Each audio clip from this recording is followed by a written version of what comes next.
Today's book is called Harry and the Lady Next Door.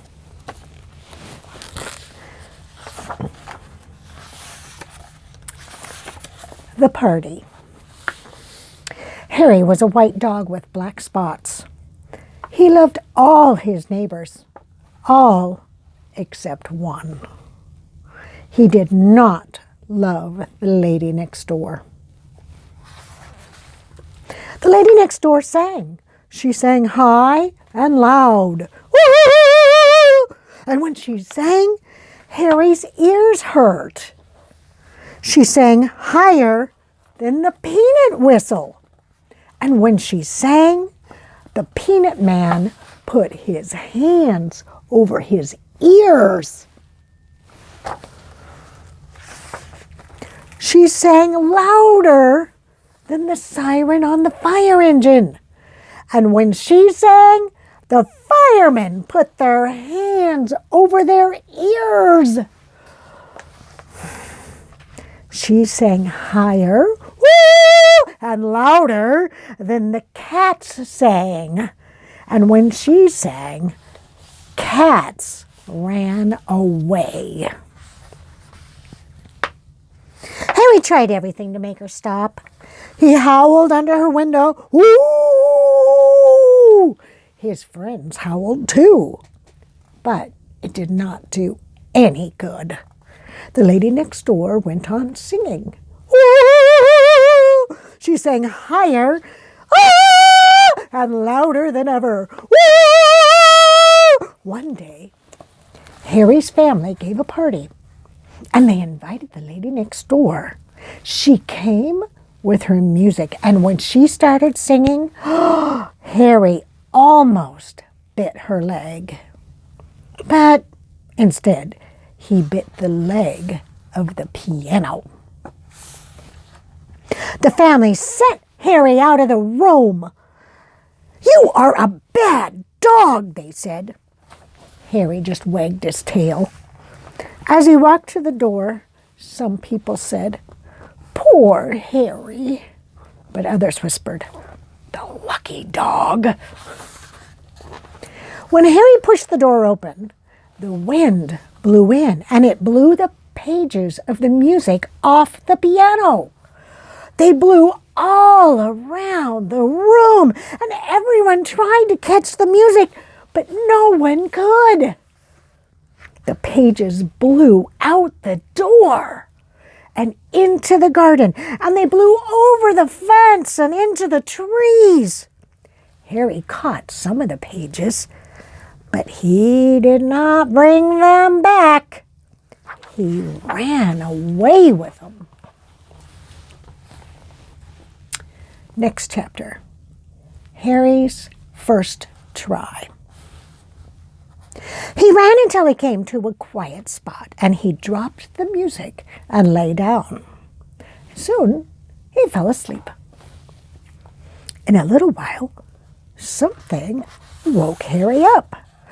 All around him were cows mooing. They mooed very low notes. Moo, moo. Harry listened. He thought the cows made beautiful music. He had never heard anything so soft and low. Moo. He wished the lady next door would sing like the cows. Suddenly, Harry had an idea.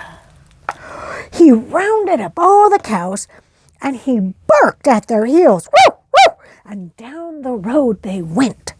Harry barked, woo, woo, and the cows mooed, moo. They ran on and on. They ran down the main street of town. They passed the school, the library, and the firehouse. And when they came to Harry's house, the lady was still singing. Harry ran ahead and stopped the cows. They went on mooing, moo. They mooed and mooed and mooed. They all mooed soft and low.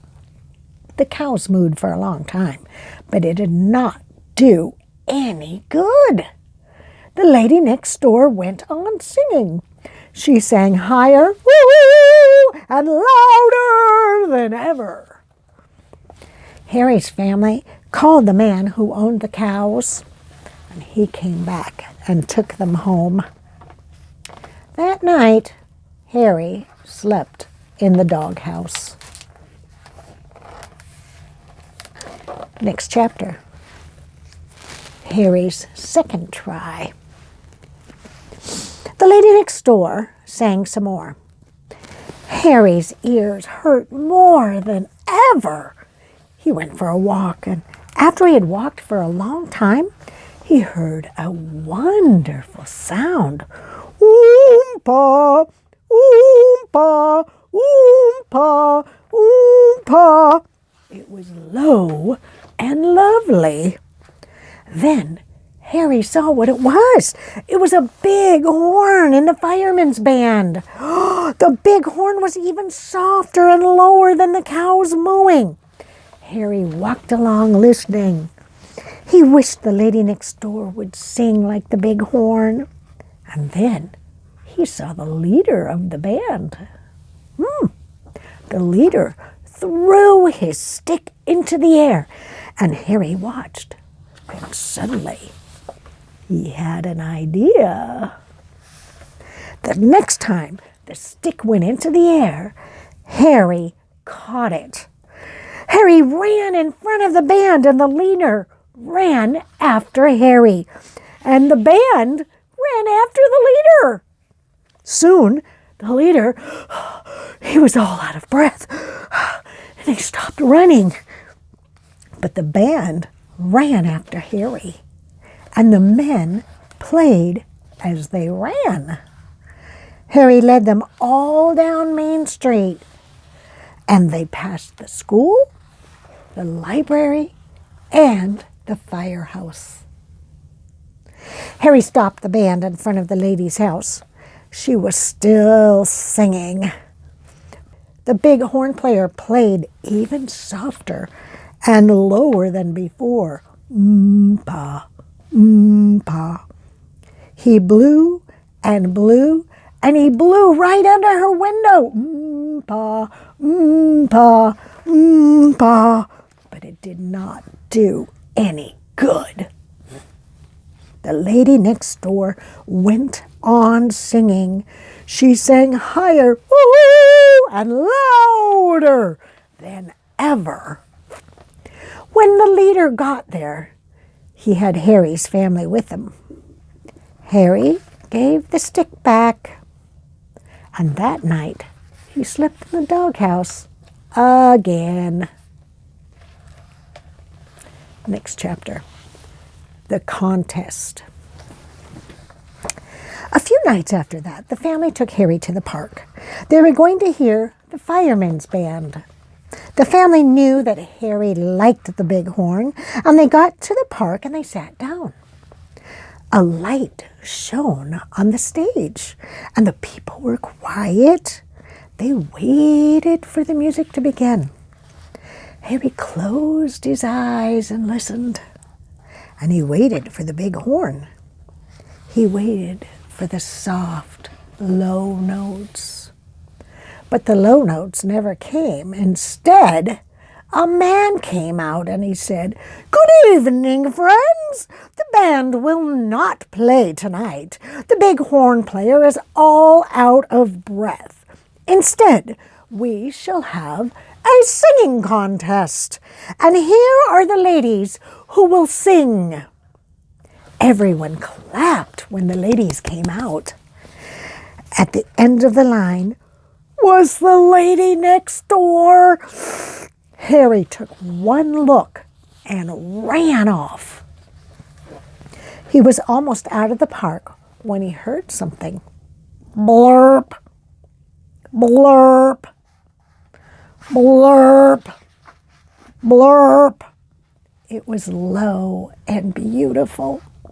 Harry stopped and listened.